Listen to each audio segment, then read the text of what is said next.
¿Qué función, qué rol tiene la cirugía bariátrica en términos de mitigar no tan solo la obesidad, sino la diabetes tipo 2?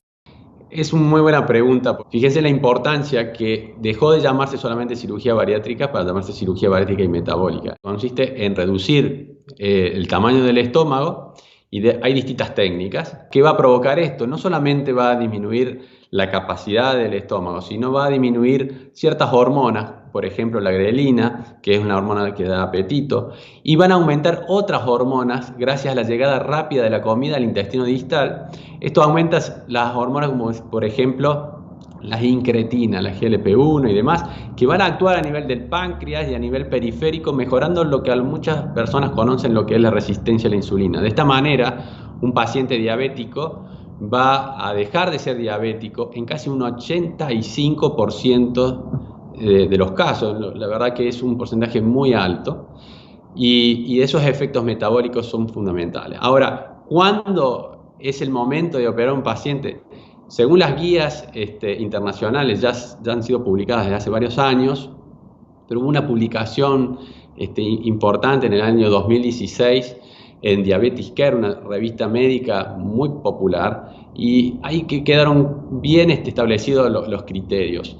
Lo importante que las personas deben saber cuando una diabetes no está bien controlada desde el punto de vista con fármacos y dieta y ejercicio, el médico debe tener presente a la cirugía metabólica como una alternativa terapéutica y no esperar a último momento donde ya hay enfermedades o hay un daño de órgano blanco que le llamamos nosotros para indicar la cirugía. Y hablando de esos buenos resultados que estaba mencionando usted en términos de la diabetes, muchos profesionales o algunos profesionales piensan que no se realiza esa cirugía o los médicos no aconsejan a sus pacientes a tener ese tipo de cirugía y que debería de hacerse tempranamente, en realidad cuando se tiene el diagnóstico de diabetes, por ejemplo.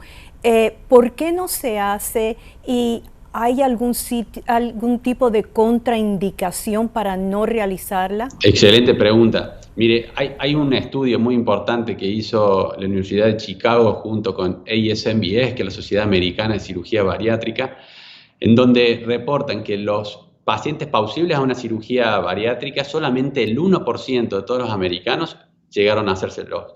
¿Y cuál fue las causas por las cuales no se hicieron la cirugía?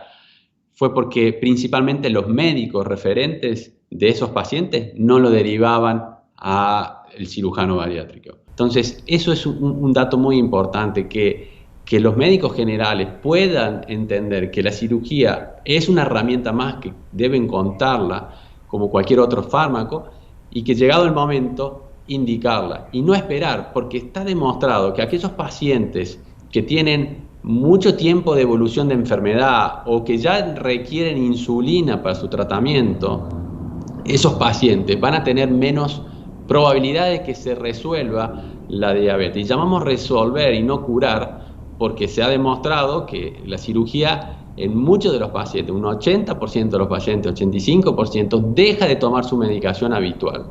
Pero no queremos llamar a curar porque puede volver nuevamente si el paciente no hace un buen seguimiento. ¿Cuál es el paciente ideal para tener este tipo de cirugía? ¿Cuán largo es el proceso hasta llegar a esa cirugía y cuál es el perfil ideal de paciente? A ver, aquel paciente que haya fracasado, como les dije antes, con el tratamiento médico, tanto por la obesidad como por el tratamiento de la diabetes, y aquel paciente que está estabilizado emocionalmente, que no consume drogas, que no consume alcohol. Esos son pacientes plausibles de una cirugía bariátrica metabólica. Tienen que tener un índice de masa corporal. Para la población general, el índice de masa corporal es la relación entre el peso y la altura al cuadrado.